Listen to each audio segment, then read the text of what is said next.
Welcome to the show. We're back.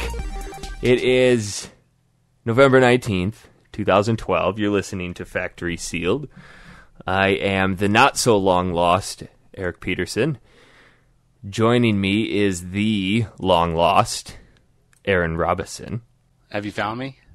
I don't know. We may have, unless this is a bearded doppelganger. It's possible at this point. Hey, Jess has been cloned. Jess is here too. What Yay. up? Yay. She's been a little bit more present, but we've all been kind of AWOL. What's it been since the last show? I say it's been a month. I'd say it's been about 20 days or so, at least 21 days. Here's Feels how like a lifetime without hanging out with you guys. Here's how I judge it. Yeah. We've gone 4 weeks without a show. To me, that's a month. A month is 4 weeks, except for the ones that have 5. Those are still 4-week months. Okay. It feels like a lifetime. It does. Yes. Figure this out. I'm not a No, what would you call somebody who teaches calendars? I was going to say cartographer, but that's a map dude. Oh, no. I have a really good story, speaking of cartographers. Does it have to do with Halo? No, it has to do with hipsters. I just read an interesting gosh. article about how hipsters are basically scientifically proven to be the largest douchebags ever. Oh, And I don't doubt it. They are destroying the current generation. Oh my god, I can't stand them. And Andrew took me out for my birthday dinner, and we went to this restaurant in Toronto called Fresh there's a bunch of different Freshes in Toronto, but it's a vegetarian, organic restaurant. That's right, you're So vegan, delicious. aren't you? No, I'm not. Okay. But I'm gluten-free, dairy-free, soy-free, beef-free. So you're so- vegan. No, I like chicken and bacon. So I'm good on those sides. That's so strange. Why are you beef-free, but you'll eat bacon, which is considered by one of the world's largest religions to be unclean? No, well, I'm not religious, and bacon tastes delicious. So That's all there's that your counts answer. right there. Yeah. Anyway, happy birthday, by the way. Thank you. Yes, but we happy got birthday. that beside these really big hipsters who were sitting there, and me and Andrew were like, oh my god, I can't believe we have to sit here beside them. And they were just chatting on about their hipsterness. And then all of a sudden someone said, do you know what is a really dying art? They're like, oh, I don't know. It's like cartography. You just don't see many map makers anymore. Like people drawing maps. It's a dying art form. I hate my God. hipsters. Oh my gosh. Their whole goal in life What is to are associate. you gonna map? Their whole goal in life is to associate themselves or relate to some sort of era that they never lived in, and then take ownership of it. I know. And then they're trying Yeah, to those force maps are nostalgia stupid. upon shit that isn't quite nostalgic yet. God, I hate them. And here we are on a retro podcast.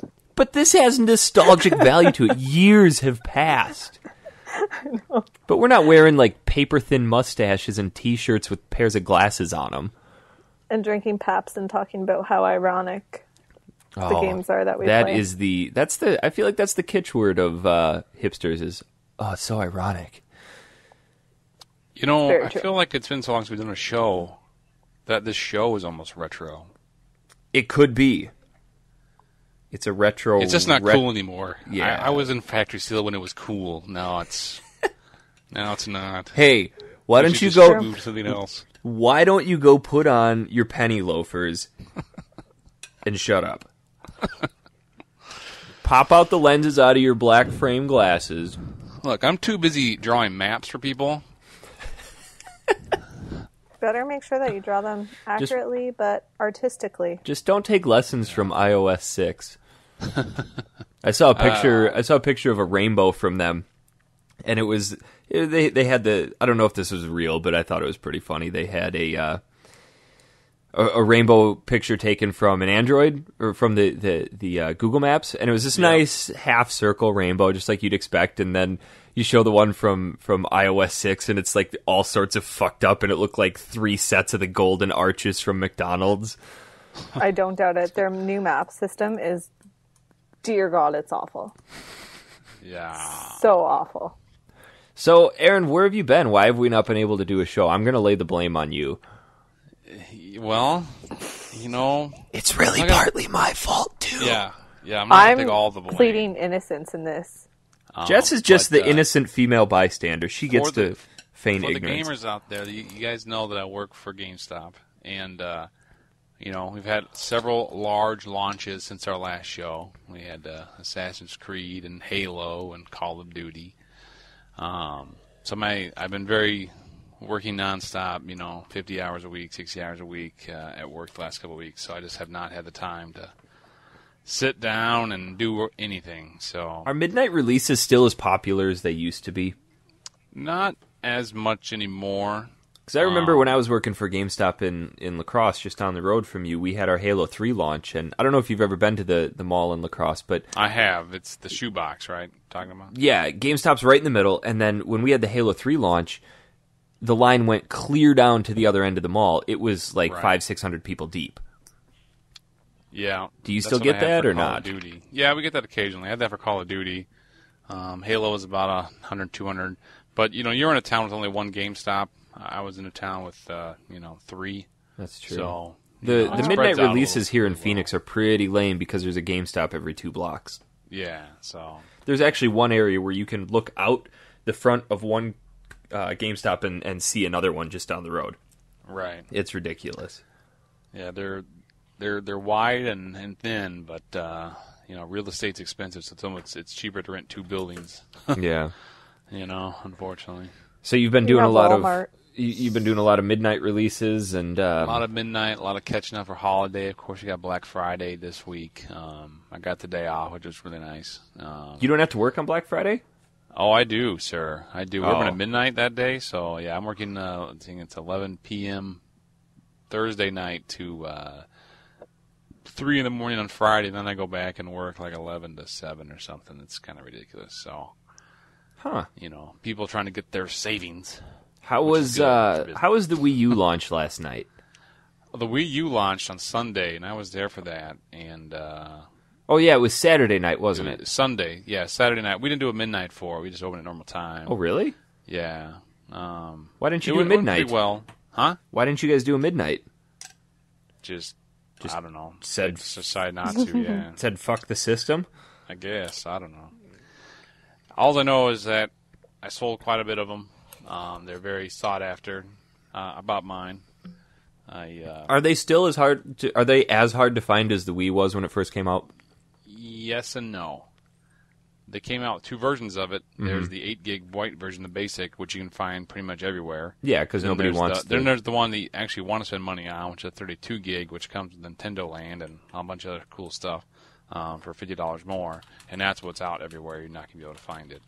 But the white ones seem to be at every single store you go to. So it'll still be hard to find, but I don't think it'll be like last time where they put them out every 3 months. And they give out 10. Yeah. Well, I know this is a retro show, but seeing as how you aren't on MTP, we didn't get a chance to talk about the Wii U. Can you give us a quick breakdown of like what's your initial take on it? Is it better than what we saw at E3?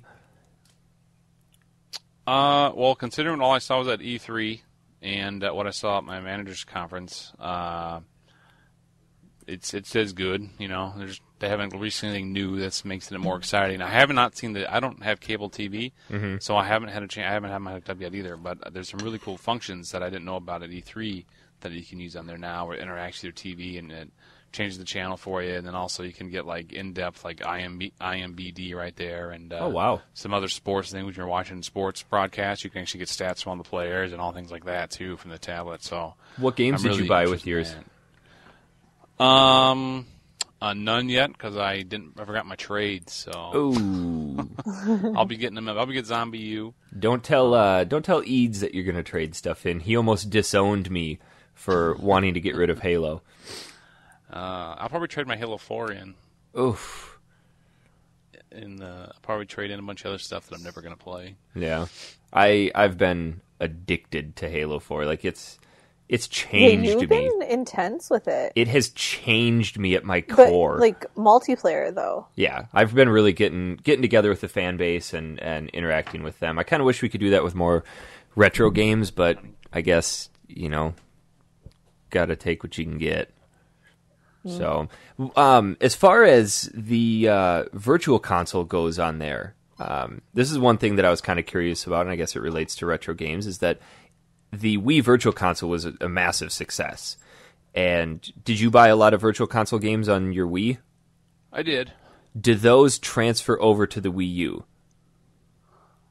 I believe they are, but I haven't found out how to get like the ones I download to my Wii over to that yet. I think I'm gonna have to set up and call Nintendo to have that serial number saved to that. What I'm really curious about, and I've heard both sides of this, is that they will transfer, but they won't work on the gamepad itself. You have to play them on the big screen. Right, yeah, and that's probably going to be the case. Which to me seems kind of shitty, because that would be awesome to have your entire catalog of Virtual Console games on your gamepad and be able to play it wherever. Well, no, that's not the shit, because I guess we'll have to find out, because the way they designed that gamepad is meant for that. So if someone wanted to watch TV, you could continue to play on there, but I guess it would depend on... But that function's not available on every game. No, not every game, but that's why I'm saying the ones you download might not be Yeah. able to have that because of that. So I don't know. I'm so torn on it because Christy and I were at Best Buy today and I saw it, and we were playing through the Rayman Legends, and beautiful game. Yeah. Like, if any game developer wants advice on how to do proper art direction, look at the Rayman Origins and Rayman Legends games. Like, those games are so fantastically done. And then I'm just sitting there thinking to myself, this is running on a Nintendo console, and like all those nostalgic feelings of new Nintendo consoles coming out came rushing back up, and I haven't had that in a really long time. But then, my common sense kicked in. I'm like, but I've played this. There's nothing really good in the launch window that I necessarily want to play. well, I think that if they're talking about doing remakes or anything like that, or want to come up with some good stories, anything they made on the SNES and the Nintendo that had an inventory system, like say, choose Final Fantasy VII, an example. Everybody loves that. All the Final Fantasy type games where you had to like hit the menu, stop and go to the menu and change all that stuff. If they can integrate that with the gamepad, so you continue to play and then do your inventory stuff from the pad while you're still doing other things. Oh, yeah. That's going to be tremendous. That would be really cool. Tremendous. I mean, that's what Zombie U does. That's what kind of Batman Arkham Armored Edition does. So if they can get games like that, some of those old school games, and bring them back, or make some new games at that same time of feel, I think it'll be a huge success. Yeah, even if they just rehashed the retro games, not even rebuild them, but just put that functionality in there, it's just endless possibilities for something like that. Because some of those games, man, you just spend hours and hours in that menu system when you could be walking. So I think it'd be huge. I think for me, though, I'm still, as much as it sucks, I think I'm going to wait until the first full-fledged Mario game is announced. Not the side-scrolling one, which is fun, but you've played one, you've played them all. Plus, I don't have a house full of people to play it with. Yeah, you don't have friends?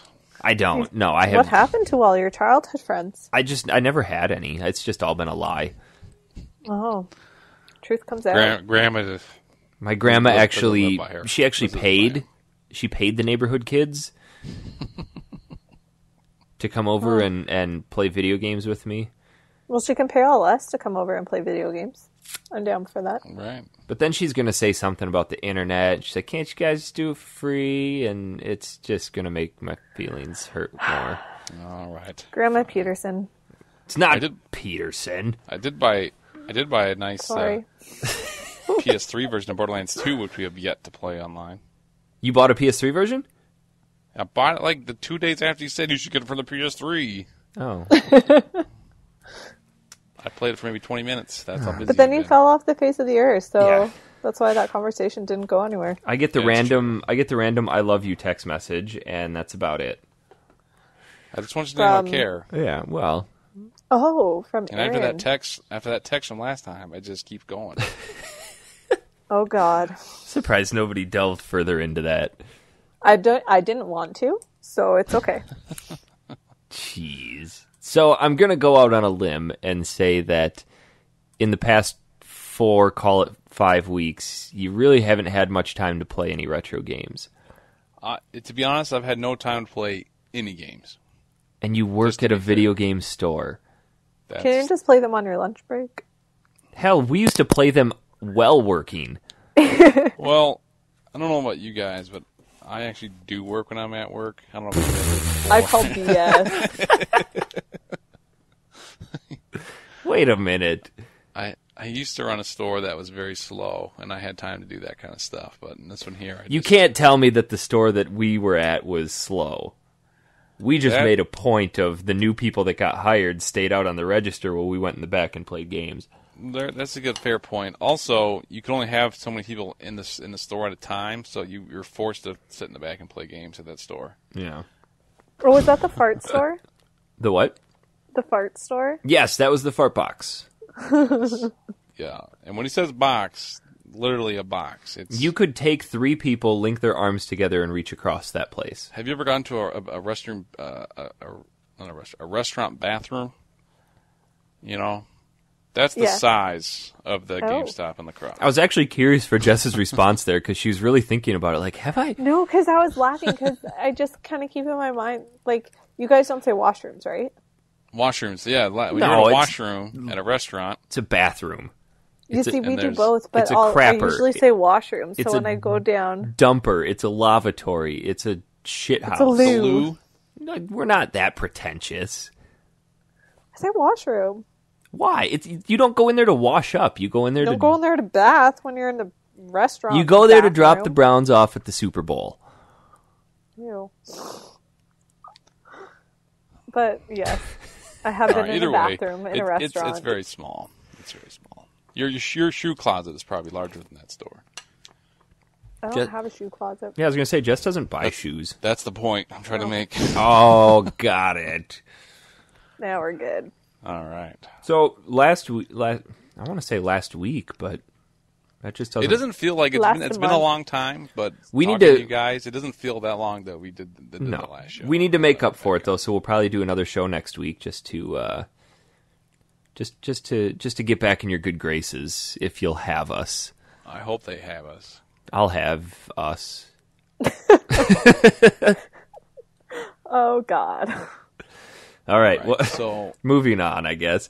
I think we decided to tackle one of my childhood favorites, and I've talked about it a little bit here and there, but I'm kind of excited that I actually have somebody to talk to about it, somebody who's played more than the title screen.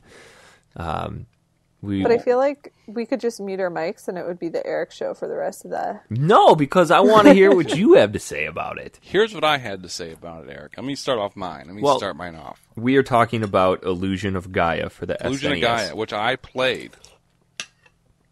I had a chance to turn it on and play it. Okay. With no sound. Ooh! So the opening scene where they show the planet was pretty phenomenal. And then I decided I wanted to figure out how I could get sound, and I never could figure it out. So your extent of experience with the game revolved around not even making it to the title screen. Correct. A soundless experience. Well, that's my input. Now it's the you and Jessica show. But I'll ask questions. I really don't mean to hurt your feelings, but I think we're going to leave your opinion out of the final verdict of this game. That's fine. But in the meantime, I will ask questions, in-depth questions about your game experience that the fans will want to hear. Please do. So, in a nutshell, and Jess, you can add to this nutshell if you so please. Illusion of Gaia is I want to classify it as an early action RPG. I think that's a fair assessment, right? Yes. Okay, so what you would equate to, top-down overworld, you've got enemies that you can actively attack, but it's got some pretty basic RPG elements to it. Very, very heavy in the story department. You assume the role of Will, whose father took him on an adventure to the Tower of Babel, and was lost. His whole expedition was lost.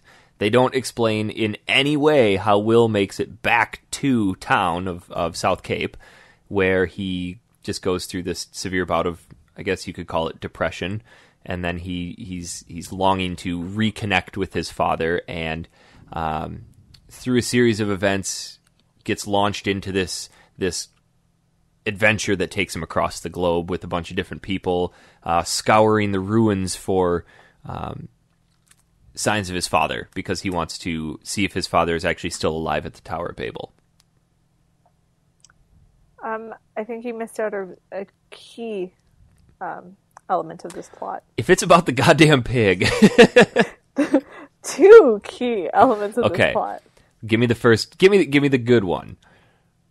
The grandma's pie that tastes very strange. I have a picture of that, actually. Okay, so before we go any further, the dialogue in this game, I think, Jess, you put it very, very well, is quite Japanese. You can tell it was very poorly translated. It does a really good job of carrying over the meaning, but it was done by Enix, which is a Japanese company that was popular for the Dragon Warrior, Dragon Quest games. And in 2003, they merged with Squaresoft to make what we know now as Square Enix. So it's coming from a reputable company that's got a little bit of experience behind them.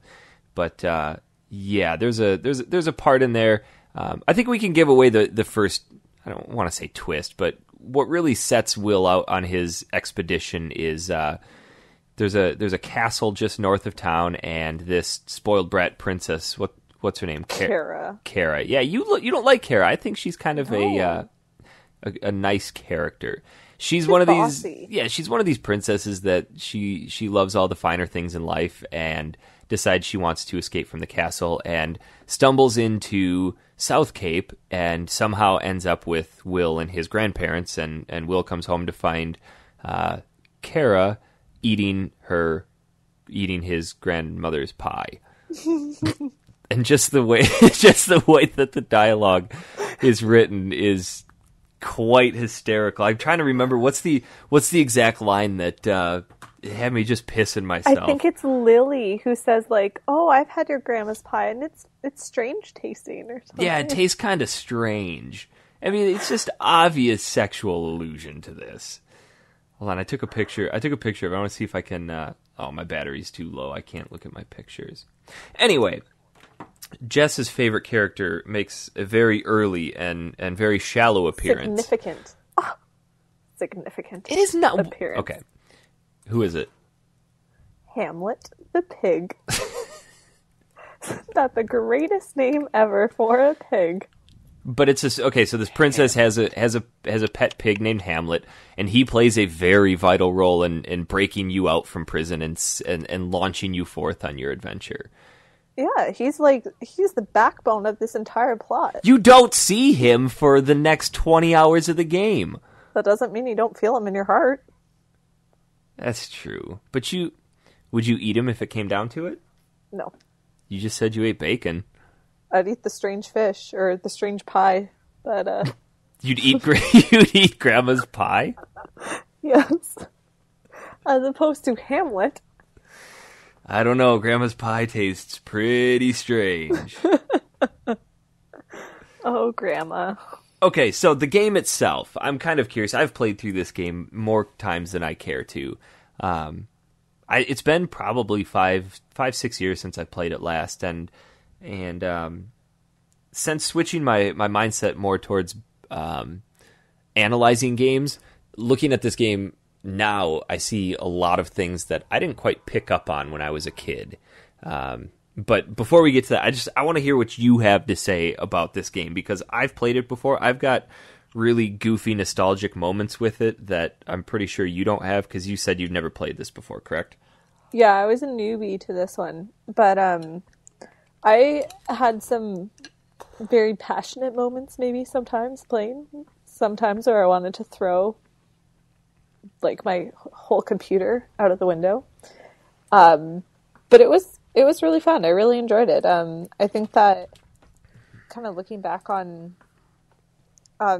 just even the storyline, it seemed to really drive, and I won't talk about Hamlet anymore, even though I love him, but it did really seem to drive the game, and it progressed really nicely. It was pretty tough in some aspects. There was a lot of challenging parts to it, but overall, the storyline itself it's interesting because games like this came out in '94.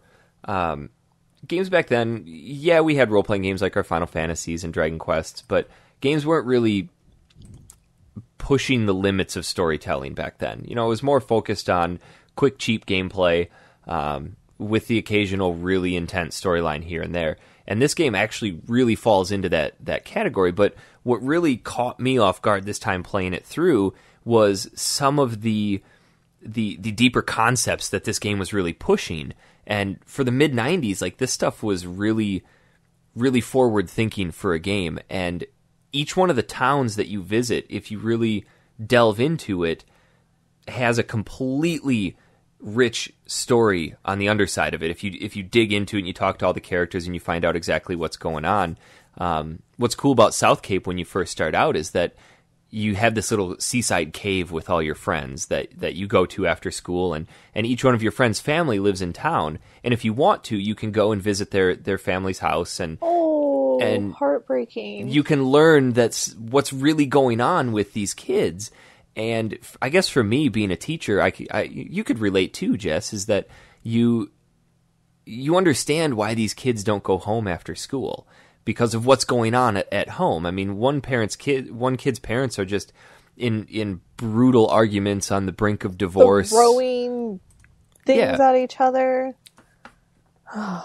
Yeah, and they're talking about, you know, not wanting the kid, and how they stay together for the kid, and you know, it's just like different elements of this story that you can completely ignore, but if you delve into it and you find it, like, these are just intense elements within this story.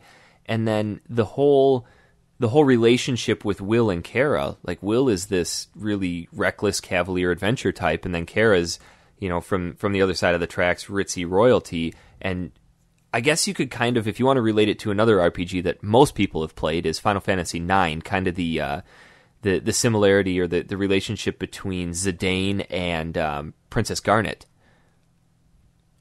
Have either of you played that? I have, yeah. Yeah, so I know what you're talking about. In that game, like, she goes from royalty, but she has this yearning to kind of see what real life is like. And you see that develop throughout the story, but then Kara, I guess for reasons that Jess hates. Her dialogue, it just took too long. That's really why I hate her. What do you mean it took too long? Every single time you had to talk to Kara, it was like, oh, here's a huge amount of dialogue that you have to go through, and I was just being impatient. And it just seemed unnecessary. And then I didn't like her and Lily and how they were kind of pseudo-fighting about Will at the beginning. Yeah, I could never figure it out. Lily is this... What is she? She was sent to... Flower child. Yeah, she was sent from the village of Itori to guide Will through kind of his adventures. And does she have a crush on Will, or... At the beginning, I think they were trying to do like a love triangle, and I'm just not a love triangle type of person. It irritates me. But it's just such an overused storyline, and I feel like it's overused all the time in a lot of video games because it's just cheap and easy. But I think Lily had a crush on true good Will. love stories. In true what? And true good love triangles. Oh, cheap and easy. You think Lily had a crush on Will? Oh yeah, for sure. Well, she's always turning into a flower and going into his pocket, so yeah, I could see that. I know. It doesn't say which pocket either. It's true. And she didn't want Kara to come along at the beginning either. Yeah, I could see that. Because she wanted Will to herself. Spoiled brat. She is, and it's kind of... But she develops a bit over this. Well, there's one key point where you really do kind of see her develop, and so the main point is that you progress through, and I think I mentioned this on the last show, is that you progress through the I don't know if you want to call them 7 wonders of the world, but like these famous ancient wonders. You have to go through and collect these mystic statues in order to unlock the Tower of Babel and resolve the story. But Aren't there after 6? what's that? Aren't there 6 towers or statue things? Yeah, you're right. There's 6.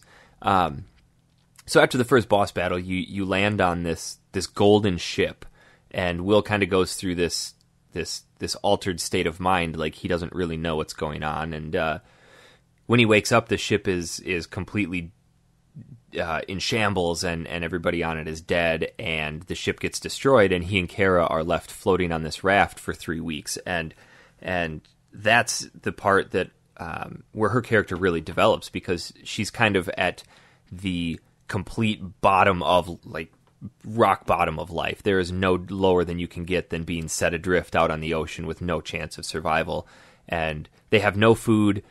And Will wants to eat the fish that are swimming around, and she gets all pissed off, like, I'm not going to hurt the fish. That's where I connected with her a little bit. Yeah, and she said, I can't remember her exact comment, but she said something about not wanting to eat them, and Will said, so you would rather starve than eat them, and she said something to the effect of, I can't hurt them, they're too cute. Oh, fish have feelings. Fish have feelings too. Oh yeah, they hurt when you... Something like that, yeah. And I thought that was really kind of interesting, because for a game back then to kind of be touching on concepts of what I guess we could consider to be animal rights, if you want to give it a name, that's not the first time that it comes up either. Later in the story, they continue to talk about animal rights and how people treat animals and the relationship between human and animals. But on top of that, too, one of the favorite cities of mine in there is, I think I've been pronouncing it wrong this whole time. I always used to call it Frisia, but it's Freejia, right? Oh yeah, Freeha, maybe?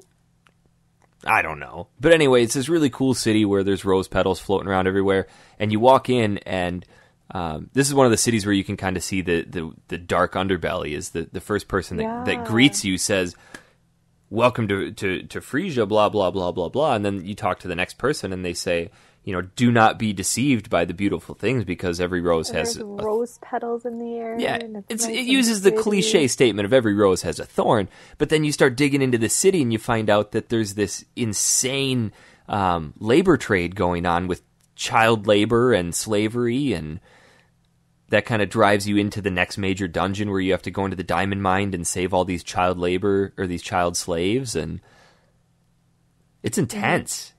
There are some intense parts in that. And you can even sell out one of the slaves for the red stones or rubies. What are they called? The red jewels. Red jewels. Did you sell them out? I couldn't. No, God, no, I couldn't do it. And that was really cool, because there are these red jewels that you can collect throughout the game, and there's a jeweler in every city that you can turn your jewels into. And as you collect jewels, I think there's 100 throughout the entire game. I could be wrong. But as you collect them, you rank up with different items that you get. It's basically just like an ancient achievement system, if you want to call it that, where these jewels are really well hidden. And there's actually one in South Cape, the very first town, that I can never remember how to get. But when you walk out of their cave, there's that guy that's fishing, and somehow you can get him to switch and be over in front of the cave hideout where the boys are. And there's a red jewel in there. I have no idea how to get that again. So, but you didn't sell out the child laborer? God, no. I feel like you would have, though. No, I didn't. You're usually a baddie in games. For some reason, I can't do this one bad. Can't do it. Because it's so innocent and nice. Yeah. I was hoping that you would get past the vampires. Let's talk about the boss battles for a little bit. I was hoping I was too. The boss battles... start with the first one that was awful as well? You thought that one was awful? Oh my god, it was. It really was. Okay, wait, before we do that, there are some, I guess, I don't know if you want to call them RPG elements to it, but you can switch between, as it stands, the point where you are is 2 characters. Will, who's got this crazy power of telekinesis, you can move things around. They don't explain why he has it. He just is able to twirl. And he's a little psychic. Yeah, he's able to twirl his wand around and move big, heavy things. And guess cards right. Yeah. No matter which card you guess, it's always right. I know. But then for some reason you can switch into this white knight named Frieden, and he's super powerful and all that. But you struggled with the first boss on this one? Oh my god, it was horrible. Like, I so struggled. And I think if I went back now, I would have no problem with it. But I don't know if it was just getting used to the game or what. But it was hell. It's the classic case. Oh, go ahead. Where was this fight at? You know what area it was in? This was in the first ruins, and this is kind of the initial fight that kind of shows you how the rest of the game is going to break down. And you're fighting this demon in this. He pops up out of a pit, and he's got Hell Demon. Yeah, Hell Demon. He pops up out of the pit. He's got 2 hands that will smash you, and then you have to hit each hand off, and then It's like 4 or 5 strikes. You're good. Yeah, I think with Frieden it's 4 or 5, and then what do you? I'm drawing a blank on what you have to do after that. Well, because then you have to, when his eyes get big, you have to smack him in the face, and you have to do that. Oh, but he's shooting those lasers around the room that bounce He's around. shooting the lasers around, and then there's fireballs that go around the room too. So it's all about like dodging, hit. Yeah, dodging, hit. It's your typical retro game of just memorize the pattern, but it's varied enough where you have to do it just perfectly. Yeah. And I think I got lucky and just kind of charged up and just started mashing it, and then I used 1 herb to heal up and got him. But the boss after that... see, that was my problem. What? Because I didn't have any herbs left because I used them all in the dungeon because I didn't know how uncommon they were. Mm-hmm. So I was like, I don't feel comfortable with my lives. Let's just heal myself instead of waiting for the dark matter, dark space, which we could probably touch on too. What are you talking about? Yeah, that game you could go to the dark spot. That's where you could save. Yeah. And I think you would gain health. And you got healed. Oh, yeah. Yeah, you by could, Gaia. You could talk to the big goofy statue, and she was cool. I like her.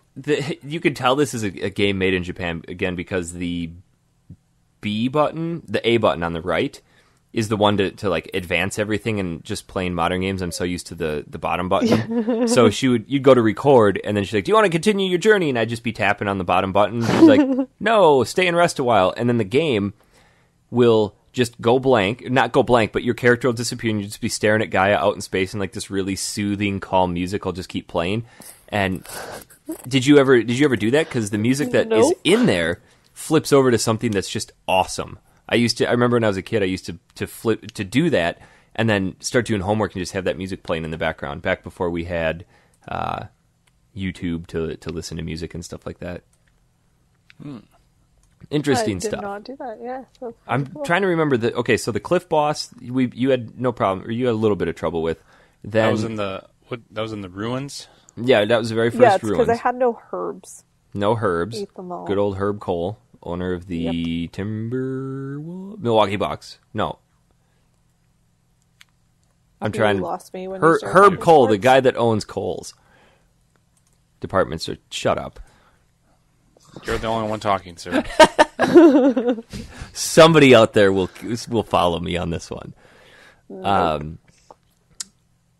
The joke is that you're pronouncing it herb, and it's herb. Herb. Herb. H. Silent H. Herb is a name. Herb is a plant. Oh. Whatever. You guys are holding on to some of that old British crap. So the next one was the... I feel like I would say herb. It's herbal. No, it's an herbal remedy. It's herbal tea. It's herbal tea. It's herbal tea. To be fair, we're probably both right. The English is... the British English is definitely... They pronounce a lot of the silence. Good old Queen's tongue. Yeah, because... Whatever. Continue. Yeah. I'd say the one level that I do not like in that game... I really enjoyed the Diamond Mine. I don't even remember what the boss in that level was. The bird, I think. No, the bird was The bird is the last one in the tower, I believe. What are you talking about? Isn't it? And the Tower of Babel? No. No, the bird's early. Isn't that a big bird, the final boss? I don't Firebird? think so. Are you sure? The he brings bird up that I'm talking about is just the feather bird. the feather bird. He releases feathers that... No, you're thinking of the Sky Garden. Oh, Sky Garden. Yeah, that's And what the I'm Sky thinking. Garden sucks dong. That one was... I actually like that one. It was kind of neat to like jump off the side and flip to the underbelly, and what you do on the bottom side controls what happens on the top. Yeah, except for the fact that I couldn't... I didn't know how to run fast. I didn't know that was an option. You didn't know that you double tap over to run? Nope, didn't know that. So you got Sometimes all the I'd way up to that accidentally do point it. and didn't know how to run. Yeah. The first dude that you encounter in the game tells you how to run. Actually, second. You go up from did you go upstairs from the school right away, or did you just go out the front door? I don't think I ever went upstairs from the school. Oh, because you drop down from the top. The dude's like, hey, don't jump off the building. You jump off the building, and then the guy down below says, hey, you like to run, don't you? I jumped off and the then building. he tells you how to run. Oh, well, anyway, I didn't know how to run. So how did you accidentally figure this out? I guess I was just doing it. Like, sometimes I'd run, sometimes I wouldn't. I'm like, why am I doing this? But I got stuck so bad on... There's like 2 ramps, and you're supposed to run down one and run up the other. Mm-hmm. And I probably spent a good half an hour... No, probably longer than that, trying to figure out what the hell to do to get myself up this ramp. And it was hell. I was trying my, like, telepathy to try to move things, and just wasn't working. And then I was just kind of playing around and realized what I was doing to make myself run. Yeah, there are some points in that game that just kind of suck. Like the entire level of Moo. Oh. That place sucks so hard. That's got to be one of the most difficult boss battles in retro gaming, I think, are the 2 vampires at this Palace of Moo. Up until this point in the game, most of the boss battles are pretty straightforward. You can switch into Frieden right near the boss battle. This one, no. Complete other side of the map. It's a pain in the ass to try to get back there. And all the enemies are alive again, so you have those stupid ghosts. I'm going to tell you something. Did you know that you ghosts. can use your telepathy to block their balls? No. Yeah, you're welcome. I still hate them. And same with the big old rock dudes. They throw the rocks at you. You can block them. But I found with the ghosts, they would send their little stupid ball of flamey stupidness around you, and you just kind of run away. And I didn't really get hit with them as much, but they were just annoying. Also, if you're Will, you can slide under him with his little slide kick. Yeah. So But I like the rock guys. They were easy to move, like sneak around, and you could just keep moving and hitting them, and they rarely figured out your game plan. yeah. So this is I feel like this is as far as we should talk in the game, because this is kind of the fulcrum of the game when things start to tip, and like from here on out things get kind of intense and more of the story is unveiled. And I thought it was kind of the one other thing that I thought was kind of weird that just happened was when they were at the Naztec ruins, they just suddenly introduced this entire concept of the Cygnus constellation with this red star down below. Like it just comes out of absolutely nowhere. You know, you're like 6-7 hours into the game. It's like, oh, hey, there's this big old comet by the Cygnus constellation. That means everything. And his long-lost cousin that he never mentioned before, and... Oh, yeah, the guy that invents airplanes. I thought it was really goofy the way that they introduced him. He walks in. He hasn't seen him in 3 years. He's like, hey, Will, you've grown. And then Kara goes, this place stinks. He's like, I've worn these socks for a month. And the other guy's like, well, I've only had mine on for 3 weeks, so you win. And then everyone sits down and has scones. I know, and I think it's very weird too. Like, I don't know what this world's like. If maybe only one person in the entire in the entire world is named Neil. But Yeah. he was like, oh, there's this weird old guy Neil who lives in this place. Oh, that must be my cousin. Okay, You can't fault him for basic storytelling elements. true. So, in all, I think this game definitely, if you're one that's looking for a game that actually has like a gripping storyline to it, to be fair, it's kind of basic, but there's so much room for interpretation. The next city that you get to is a floating city, and there's this huge illegal gambling ring that has that the kids some of the characters get sucked into, and it has to do with cyanide and Russian roulette, and it's kind of a dark game if you really think about it. Mm-hmm. And I was trying to figure out what like the overarching concept of this game is, and I think because so many of these ancient societies that you visit, you get a lot of story text that talks about this. I want to use the word calamity, but then people are going to compare it to Final Fantasy VII. This disaster that happens. We don't know what this disaster is.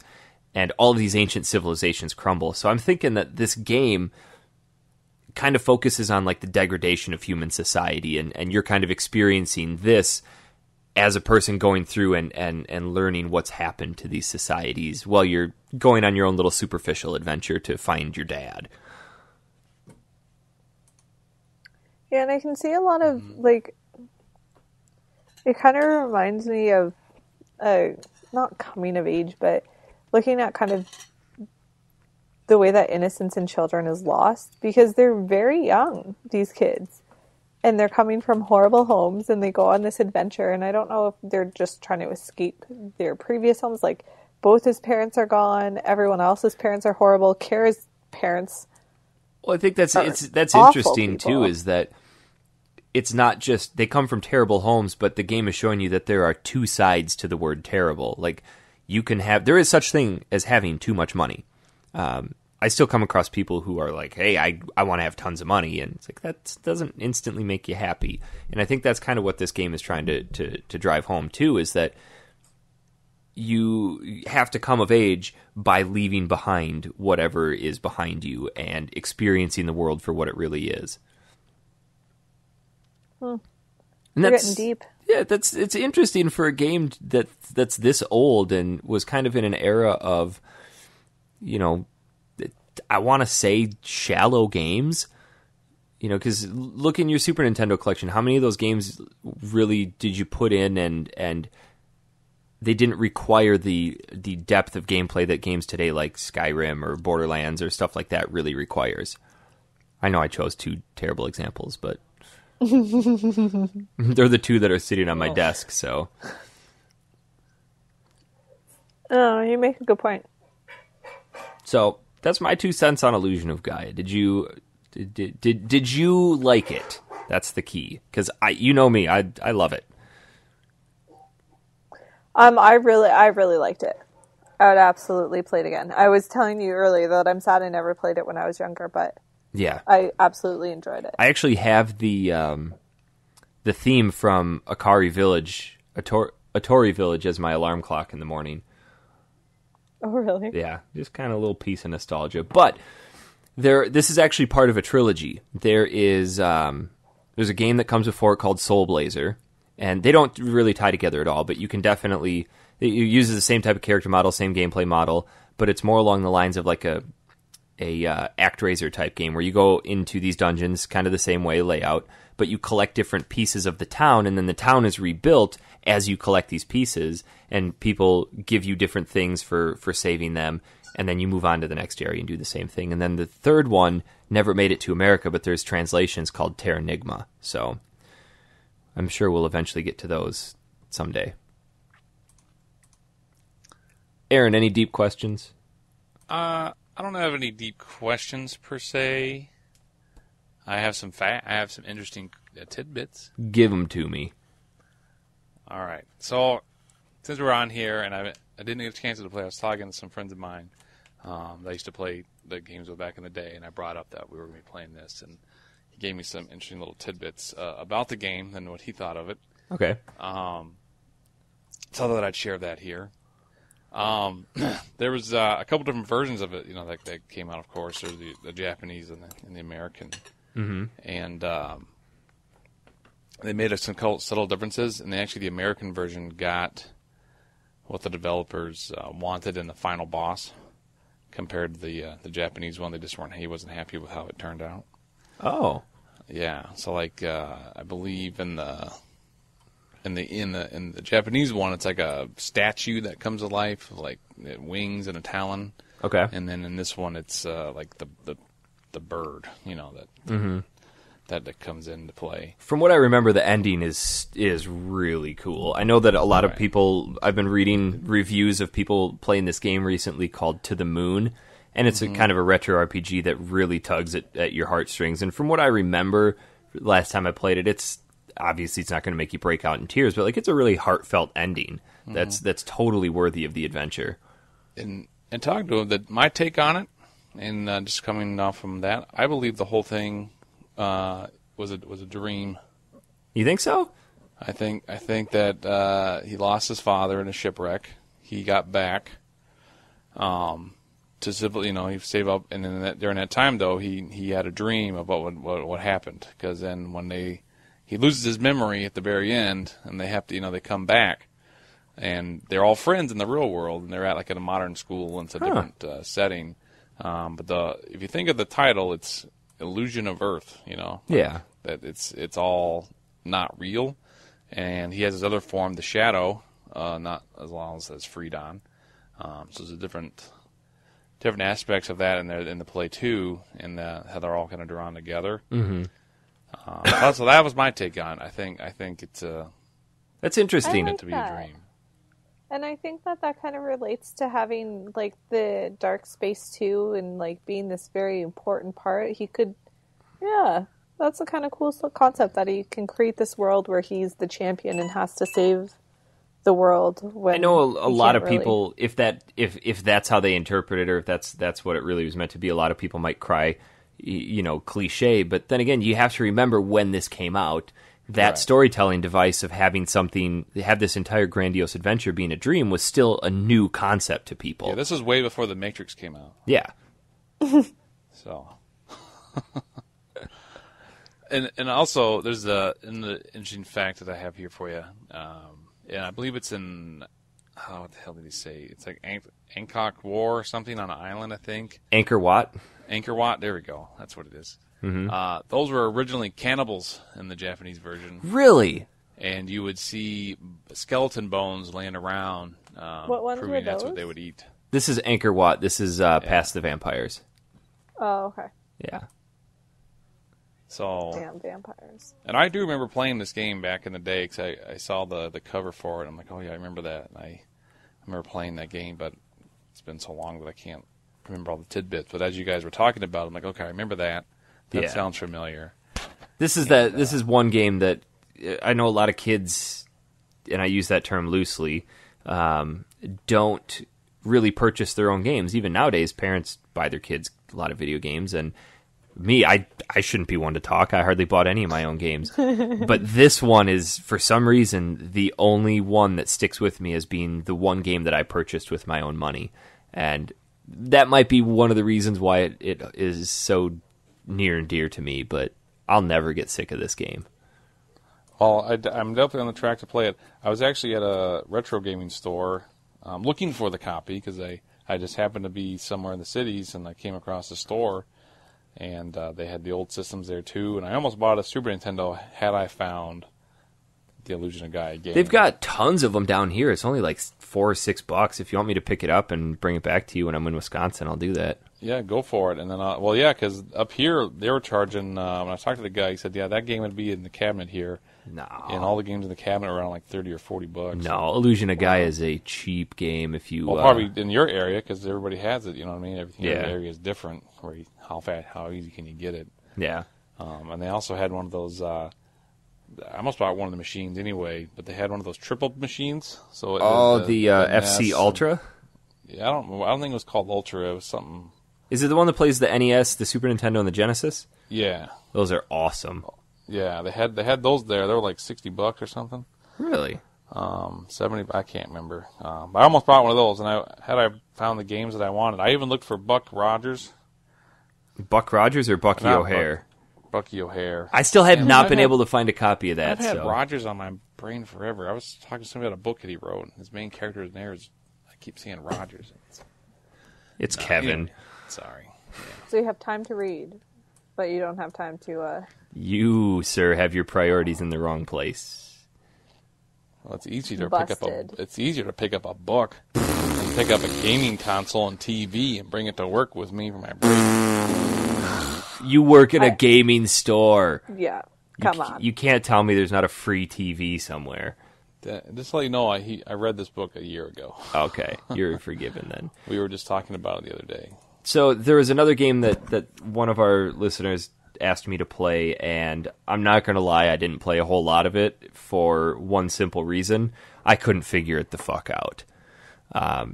Is it Taboo the Sixth Sense? No, it's a game that I'm sure I would like if I didn't absolutely suck at it, but they recommended Hexen, that game that was built off the id Engine. It's basically a Doom clone with medieval elements. Okay. Oh, okay. And I don't know what it was. Basically, it's got this insanely long opening cutscene that really didn't hold my interest past the first couple sentences. But then again, storyline happens to other people, especially in these games. But not Illusion of Gaia. So I hop into the game. They just drop you in based on what character you choose, and I chose the Brawler because I'm like, yeah, this guy's going to just whoop some ass. I'm going to walk around with a big sword. I'm going to hit stuff. I'm going to beat the game, and I'm going to say it was cool. I die on the very first enemy because all I have are my stupid fists.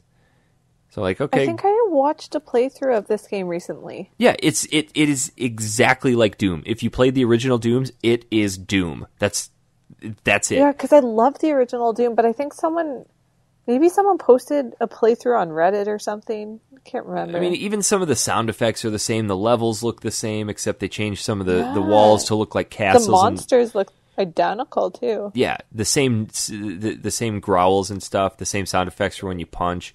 But I got to like the second room, and then I still didn't have any weapons. I picked up some item. I could figure out how to bring up my item bar, but I couldn't figure out how to use the item. And then I got swarmed and died. And I tried it probably 15 times before I'm like, you know what? Either this game is crap or I suck at it. And I'm probably just going to go with the latter of the two. That was a PC one that he recommended, right? They have it on PC, and I had a PS1 copy of it. Oh, okay. So I don't want to say the game is trash because it's probably really cool. I just sucked at it. I didn't really get a whole lot of time to tackle it, but I don't know. Maybe if you guys can stumble upon a copy of it, see if you can get further than the second room. You have it on PS1? I do. All right, bring that too. Okay, because we're gonna have a little powwow here, and actually, exactly 1 month from now, I will be back within touching distance of you. Well, we need to plan Cuddling it so I can take the distance. day off, and that way we can just sit and play games all day and do podcasts. Woo! Like that, Who's we could Big play a game Spoon? and we could like do the podcast as we're playing the games and talk about Oh, how bad yeah. we suck at these games. Or how Oh good we are. yeah, let's do it. All right, you guys want to do some emails? Actually, Sure. do you have anything? Jess, did you play anything else? Actually, me and my hubby played a lot of N64. That's right. You were telling me that. Lately. Which one did you start off playing? I've been playing, we played a lot of GoldenEye together. Okay, yeah, you and I were talking about that a little bit. God. It was giving me headaches. Like, I don't know. It's because we have, I think our TV is 46 or 48 inches. Oh, those games do not scale. No, they tried- do not. I tried playing mine on my projector when I had it set up at Mario Kart 64. I'm like, this is gonna be awesome, 300 inches of Mario Kart, and it just looked like crap. Yeah, I feel totally like, first world problems, and GoldenEye looks awful. on My video games flat are too screen. big. Oh no! But yeah, it was really fun. I loved playing it. Like, it really brought me back to. Did it take you a while Well, to we get used used to- to the controls again? Oh my god, awful! It took me a bit because I kept pressing buttons that didn't exist. You can actually, believe it or not, you can set it up so that it plays like a modern first-person shooter. They had settings for that, so they were anticipating dual joysticks, I guess, if that's what you want to say, where the C buttons would act like your normal right joystick now. Oh really? Yeah. Now I'm trying to think. I think I'd use the C buttons for it was very like kind of primitive movements in a sense where you can kind of Yeah, the way side I to remember side. it was the left joystick moved you forward and back, and then it looked left and right, and then the C buttons looked up and down, and then strafed left and right. Yeah, you could like pop around corners pretty quick and more efficient using the C buttons too. But I don't know. I had a lot of fun playing that. We had when we did the Devastation tournament down here in October, we had a Mana Tank booth there, and a bunch of people showed up, and we were running GoldenEye tournaments. And some people still play that quite a bit because they were super good. Well, that's the thing, and like all the maps started coming back. Like it was pretty hilarious. It's terrible how empty those maps are though with 4 people, because we're used to playing games with 32 or 16, and well, we just had 2. Like Andrew and I were just playing like to kill each other, just to play. We weren't adding any. Did you play slappers? Yeah, of course. It's the best. And big head slappers too. Oh yeah, big head. They had so many secrets. Paintballs, big head. Didn't they have one where they made you super short? Yeah. Whenever we played, we would always say you cannot be odd job because you had to aim down to hit him. Mm-hmm. Yeah, but I liked Perfect Dark a lot. I think we played Perfect Dark more than we did GoldenEye at my house. I always get Perfect Dark and Jet Force Gemini mixed up. Perfect Dark is basically GoldenEye. Okay. Jet Force Gemini was kind of the little space dude that had the what am I thinking of? He had like this. Didn't he have like this little green sidekick? I think so. I need to fact check this because people are probably cringing. But Perfect Dark was like very similar maps. Weapons were all the same. Yes.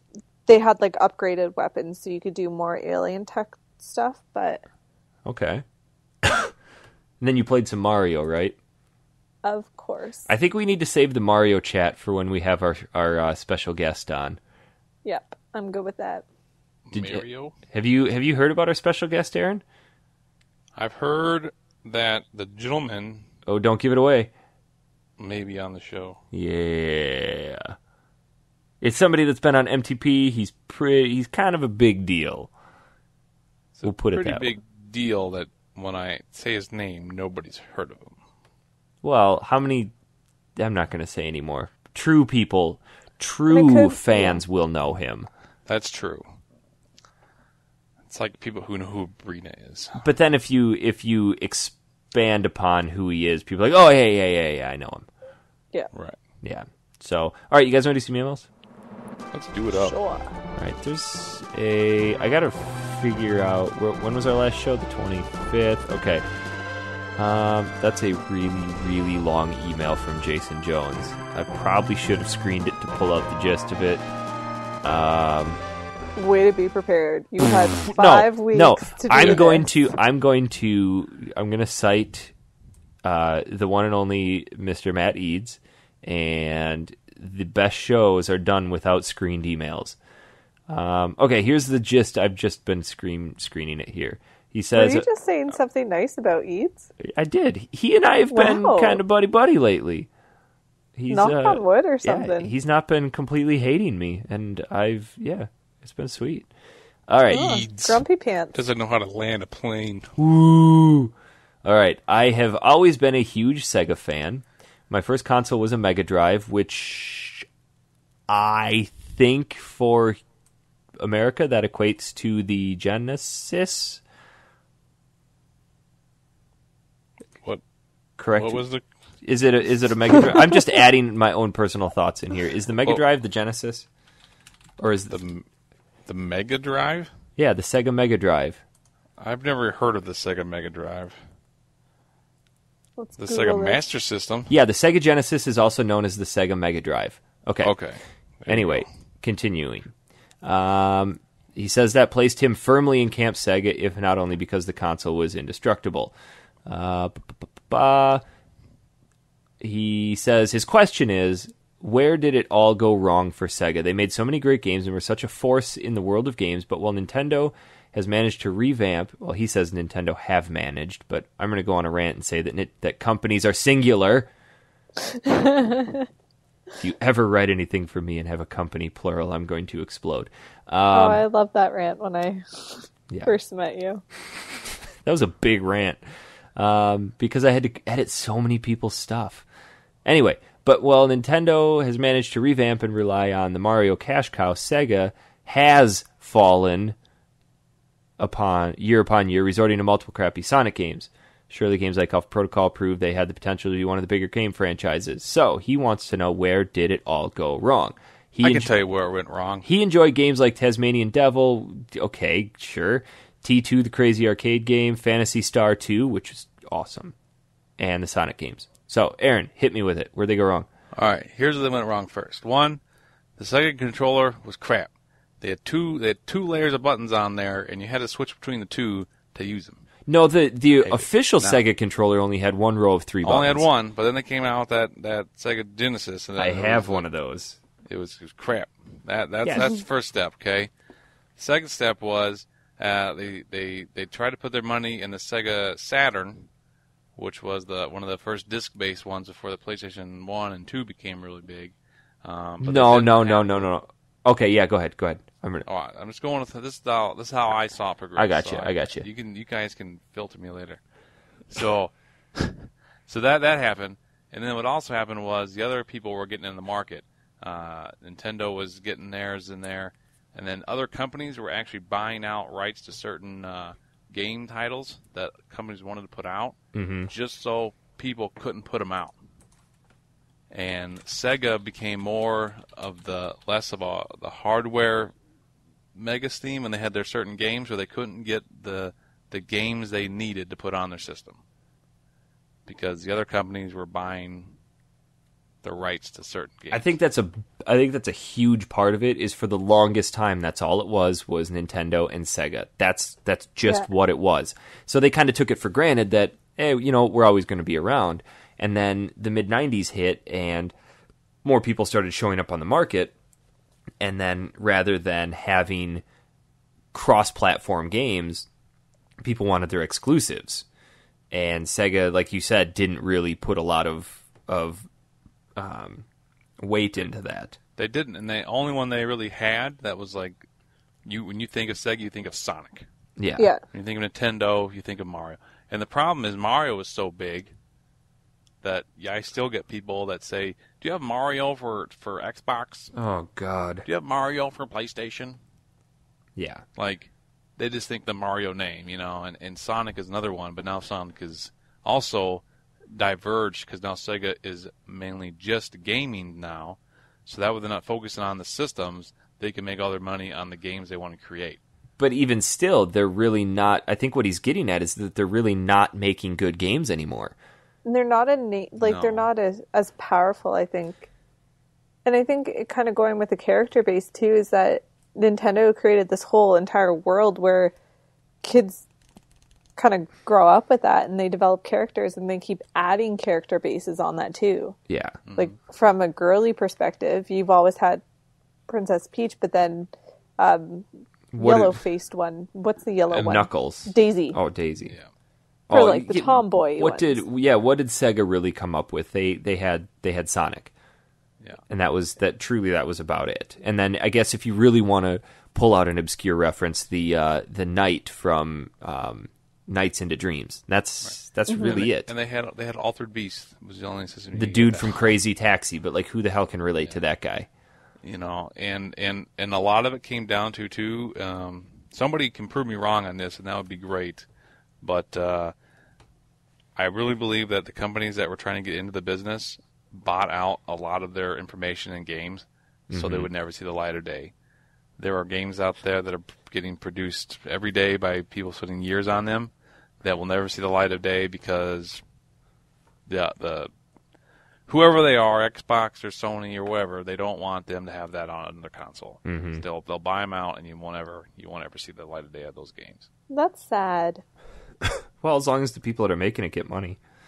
Yeah, I mean, they're getting paid. But their dreams and ideas are crushed. That's why Xbox Live Arcade and all those little small ones now are getting bigger and bigger because now it's just private people making them. And that's where the indie movement came up. Yeah, and the indie movement's coming in. But because before you had to be affiliated with one of the big names to get your game out. Right. The same thing can be said about Sierra. Sierra was a huge company. Yeah. Back in the 90s that made PC games. Now you might see one or two games with Sierra on there, or their collaboration with other companies. Nintendo hasn't gone outside of Mario and Zelda. Those are the two big titles you think of, and I guess Kirby. Yeah. A little bit, and Donkey Kong, but Donkey Kong to me is related to Mario because that's Yep. where they got their start. So, I really think that Sega was onto something with the Dreamcast, but I think, in my opinion, Sega's demise was one of those rare instances of you're too far ahead of your time. People aren't ready for this.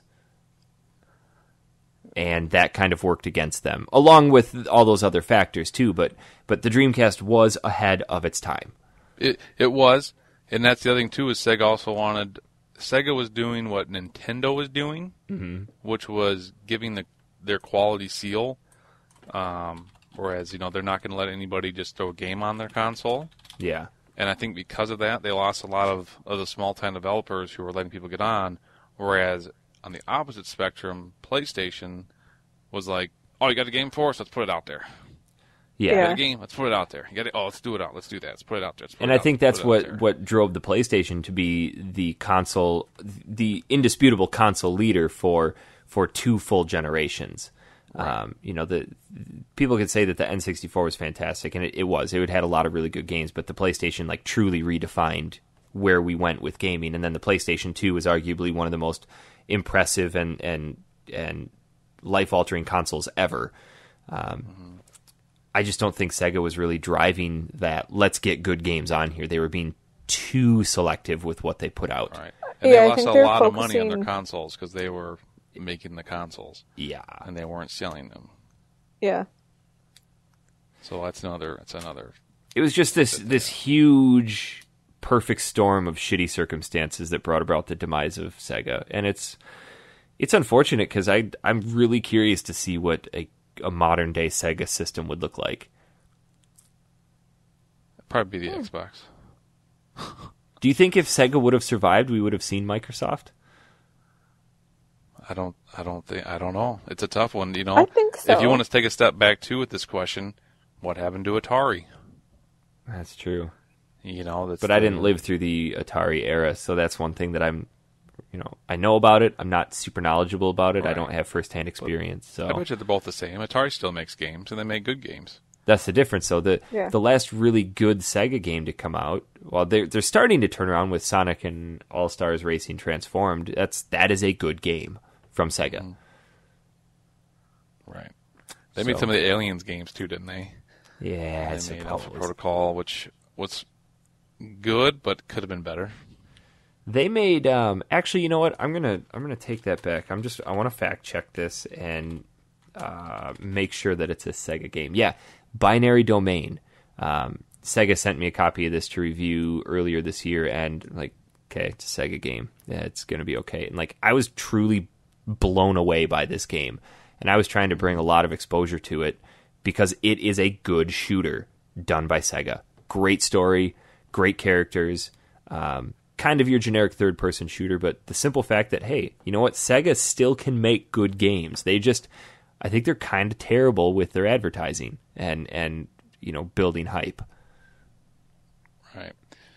And, as I'm thinking here about this, an interesting contrast, look how many sequels there are now since the PlayStation, since PlayStation 3 came out, prior to PlayStation and the cartridge movement. There wasn't a whole lot of sequels or even threes. Yeah. And this console cycle has been a lot longer, so we're getting a lot of those. But now there's these companies that are making games have found their cash cows. Oh yeah. Like Call of Duty to me, and people who listen to the show are probably going to agree with me because they probably don't play Call of Duty because they actually like good games. Are the worst. The first 2 and 3 were okay back when the World War II and before the multiplayer became really big. It was an interesting game. It was fun to play. And then it seems like they found this online aspect to it. And now That's all they worry about. Yeah. People play the same maps over and over and over and over and over and over and over and over and over again. They get good at them, and they just keep going. You can no longer just sit on the couch and play with your buddy. You have to have, internet and play with them on their own house. Yeah. But then, like, the storyline is like 2 hours long to beat it, and they just keep See, pushing them I think out. that those games appeal to the non-gamer gamers. That's Right, an interesting bunch. I feel like the shooter crowd is what used to be the sports fan crowd. Yeah. Exactly. And, other than Madden, growing up through the, thing, you always wanted the new Madden. You wanted the NFL quarterback club. Each one had their own different one before that company went out to the 989 Studios. Mm-hmm. But, there wasn't a lot. There was just the one game. This is it. Look at Final Fantasy, a good example of that company. We'll make this one game. It's our we're going to do this. And then move on to something else. And then they'll move on to, another type of game. You know what I mean? Like, there's all these different types of trying to get something new. And now it just seems like it's like, well, here's the model. Let's just make new faces, throw them in there. Yeah, and people buy them because it's got that name on it. Right. So that's partly what's gone wrong. Aren't we being kind of hipster in our definition of games, though? Shit. All right. I'm just talking about crappy Cartography. Yeah, we'll go with cartography. All right. We got one from Zach. That's all it says, Zach. It's got a bunch of S's and Z's. Hey, Eric Peterson and his elite group of podcasters. I'm assuming he referring to you two. I am 14, so obviously I missed a lot of great games growing up. 14, that would put him at 98. Okay. Oh my God. Don't remind me. Yeah, we're old. I had a PS2, but being a Nintendo kid, I rarely played it. So my question is this. Are there any PS1 and PS2 games that I missed that I should go back and play? Obviously, the answer is yes. There are tons. Arguably the two best systems of all time. Well, no, I don't want to say that because then people are going to tag me as a fanboy. Two arguably best really good systems. There we go. Hopefully that's only... That doesn't even make sense. Shut up. Or make it better. Well, Zach, you should definitely play the Smurfs game. Shut up. That's Oh my God. phenomenal. You should definitely... you should definitely play if you're into... mine forte on that was the Siphon Filter games for the PS1. Phenomenal. Yes. That's shooters. That kind of that ushered in the third-person shooter genre. Yes. You also have Brave Fencer Musashi, Okay. Xenogears. What about Xenosaga? Xenosaga was on the PS2, and it was not the same. Or no, not Xenosaga. Yeah, Xenosaga came out on the PS2. That was. Oh yeah, those are the really long. It was like a prequel or something to the Xenogears. No, that's which not the made one no I'm sense. thinking of. But there's the Xenos. Any of the Final Fantasy that came out on the PS. Saga Frontier, that's what I'm thinking of. Saga Frontier is also a good one. I think if we were to boil it down, if you want to truly experience what the PlayStation 1 was... Crash Bandicoot. Yeah. The Final Fantasy 7, 8, and 9. Yeah. I'm missing some good ones, and they're downstairs in my room, too. Star Ocean. Parasite Eve 2. I feel like we're really focusing on RPGs. Unfortunately, though, Square Enix had the best game, so that's probably part of the problem. How about Actually, Squaresoft at the time. Resident Evil 1, 2, and 3. Okay. Oddworld, Abe's Exodus, and Abe's Odyssey. Oh, phenomenal. Gran Turismo. Yep. I think for the PS2, there's far more games for that I can recommend. Yeah. But of course, you got Rygar, the remake of that. There's the God of War series. God of War. There's, if you Shadow want to, Colossus. Yep. Ico. Dark Cloud is actually okay Dark Cloud games 1 and as 2 were well. fantastic. Yep. But along that same line, from Level 5, makers of Ni no Kuni coming out. Mm-hmm. You may have heard about it. Let me tell you about it later. Ni no Kuni. Rogue Galaxy. By far Galaxy. one of the best RPGs I've ever played. Yeah. Again, I think the problem we all like RPGs. That's I'm the starting problem. to... I keep talking about Jack and this. Daxter, Sly Cooper, Ratchet and Clank. Yeah. And by the way, because you now have played these, you're in luck if you have a PlayStation 3. Because it seems like all the very great games that came out in the PS2 are now being redone in high definition and triple packs. Well, they're even available on PS3. the PSN store for like And the $4.99. PSN store, There's no way you will find a copy of any of the Final Fantasies or Parasite Eve or anything like that for under $35 in the store. Right. But it's worth buying it just to have it until you have it, and the other guy doesn't. All right. We've got a question from Matthew Popick. This guy, I like his question. We're actually gonna give him something for this. He says, "Hey, FSP crew, Factory Sealed Podcast." Okay, that makes sense. I was trying to figure out what the P was. Like, okay, shut up. I know that before video games became mainstream, there was a time where the people who were seen playing video games were classified by their peers as nerdy loser kids. I was wondering if this affected you when you were younger, such as when you were in high school. Did you get picked on for your love of video games? Did you try to hide it? Was the love of video games a universal thing and nobody really got bullied for it? Or did this not affect you at all because I'm thinking of a different time period? Thanks for reminding us we're old. P.S. If you're still giving away the Assassin's Creed artwork, I would love having it. Oh, guess what? You're going to get it.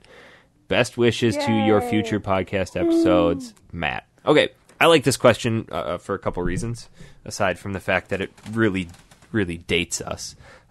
We came from a time when gaming was not mainstream. I think gaming has really only hit truly mainstream in the past 5 years. And it depends on the game too, I think. Well, look at Times Square when Call of Duty Black Ops came out. Arguably one of the busiest intersections in the world. And they had one of the largest banners there with Black Ops 2 on it. You would not have seen that 15 years ago. Anywhere. No. For any game. Even a Mario game. The biggest Mario game ever would not have seen that. So I think to say that kids from our generation got picked on for gaming, yeah, definitely. But I don't think I ever did, in all honesty. I don't think I ever got picked on for gaming. I made friends. People were like, "Oh, you have that? Let me, I think a lot of it, what it comes down to is, first of all, who do you associate with? And being a teacher, I can say that kids try to associate with people who really, regardless of whether or not they should, they're not going to get along with those people. They want to be part of the cool crowd. And if you're not part of the cool crowd, let's face it, you're probably not meant to be. I know that sounds stupid, but that's not your crowd.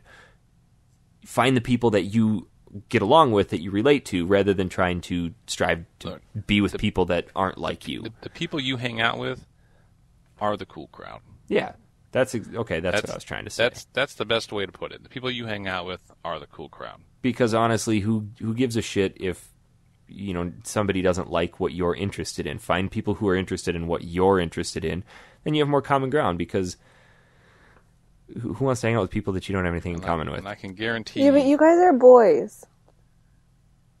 True. I don't remember. I honestly don't think I know of any girls growing up that played video games. Whenever we had video game parties, no girls ever came.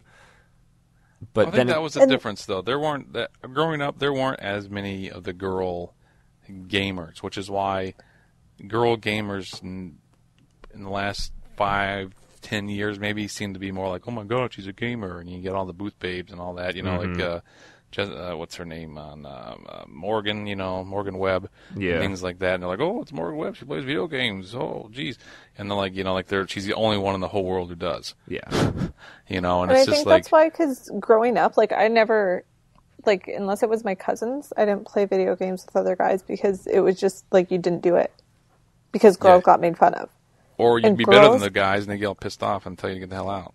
I still think girls in gaming is kind of a taboo thing. Well, not taboo, but it's still kind of a new concept. Go online and play Call of Duty, and then the second you hear a girl speak, two things happen. One of two things happens. Everybody gets really quiet, or they start making fun of her. Look, and the reason why judging everything. Yeah. The reason why we make fun of you is because you're taking one other thing away from us. True. Look, you already took away a lot of things that we can't do. We can't have babies. You took that away from us. We used to be able to be the breadwinners and go to work and leave you at home. You took that away from us. Aaron, I'm going to throw the trump card down on this, though. We can pee standing up. I've seen women do that. That's disgusting, though. Look, man, when they got to go, they got to go. Okay, I'll give that to you.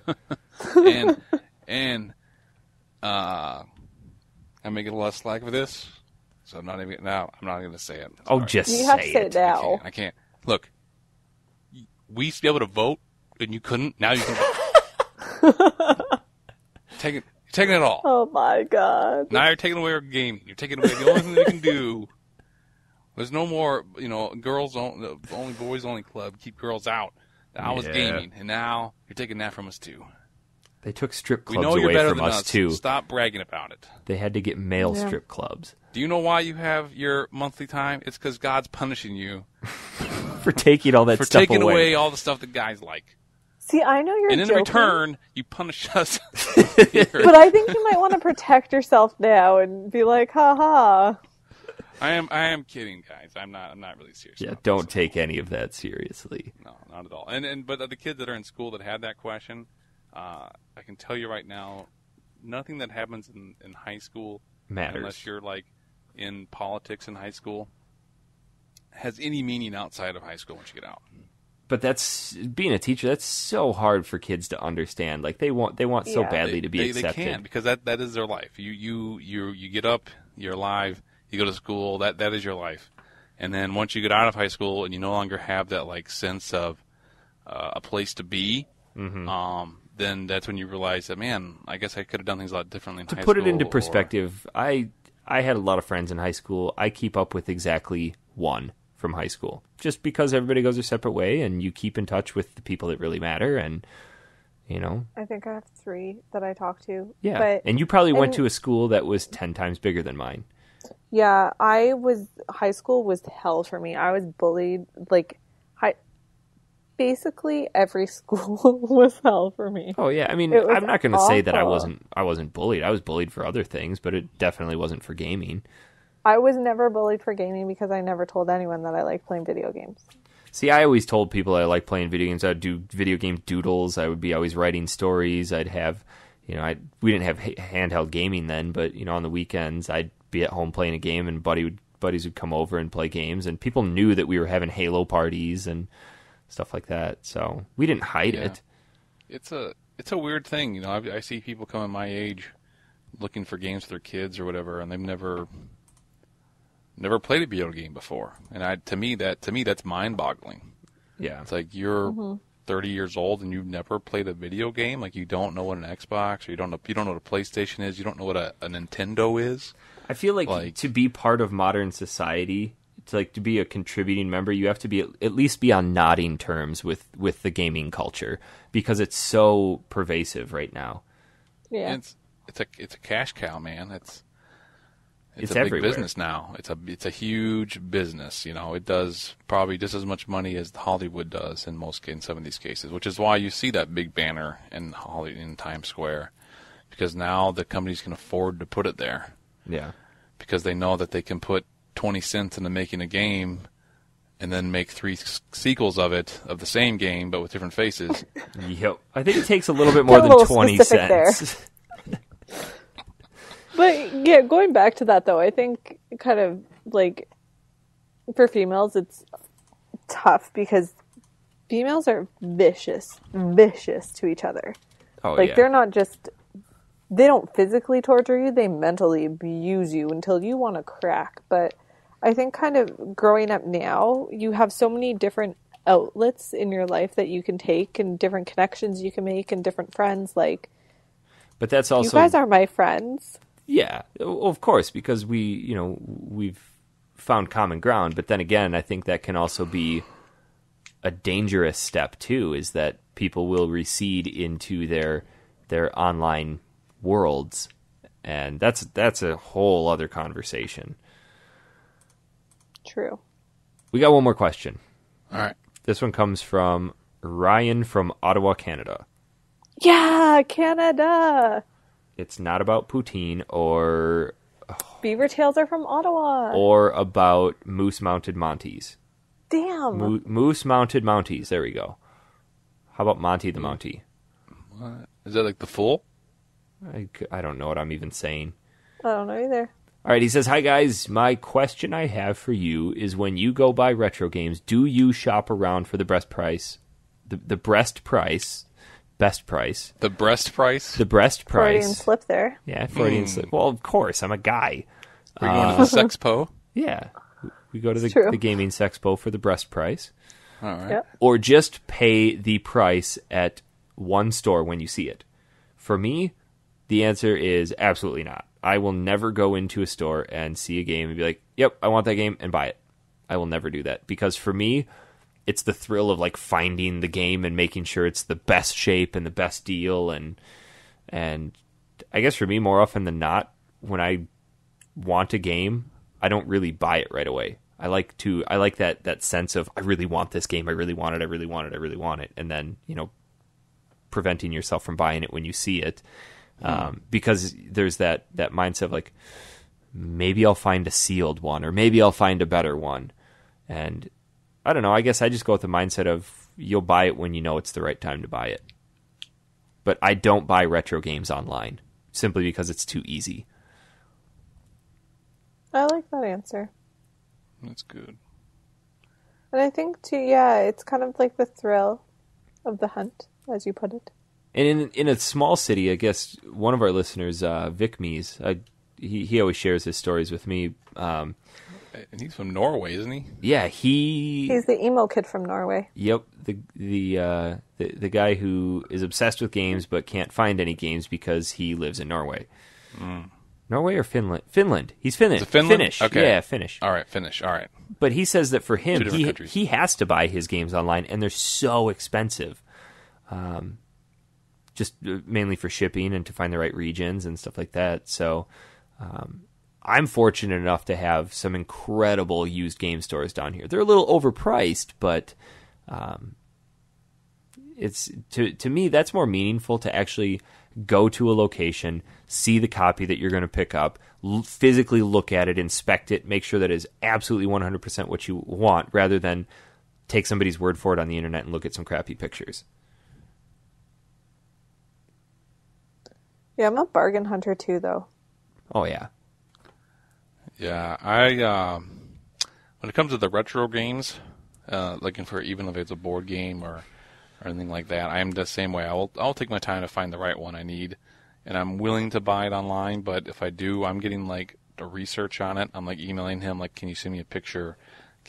What's the quality of it? This lighting. And the one this thing angle. that I can suggest for people too, if you're going to be buying old cartridges, especially online, have them send you a picture of.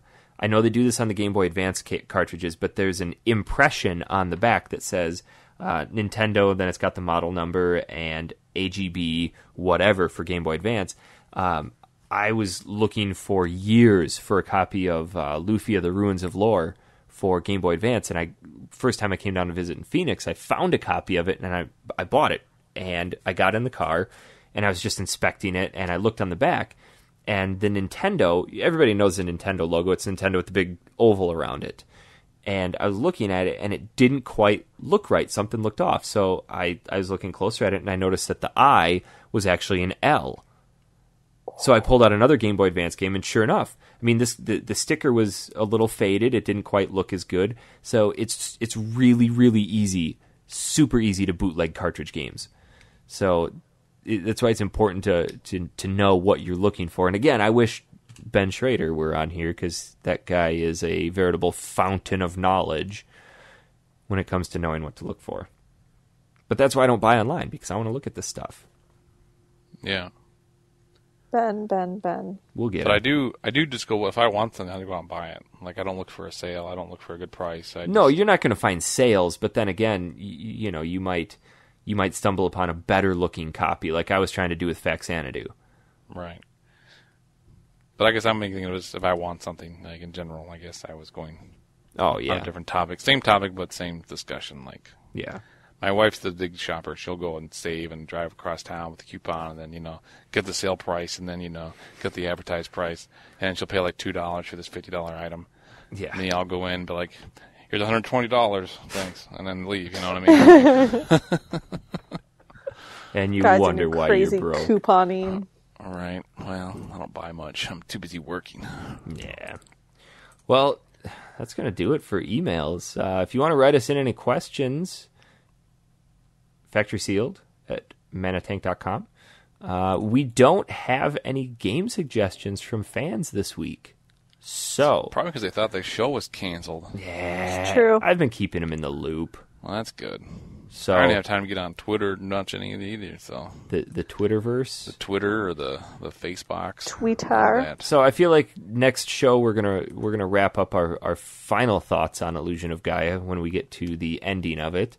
I think it's pretty fair that we can spoil the ending. Should we spoil endings of games?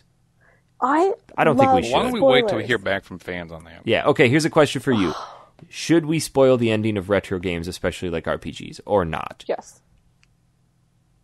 I know you Spoilers like having are things awesome because spoiled. they give you something to look forward to. I could see that.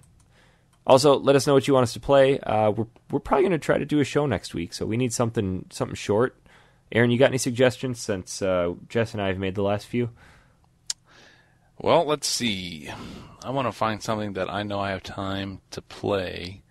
So I'm going to go with. I'm going to switch it up.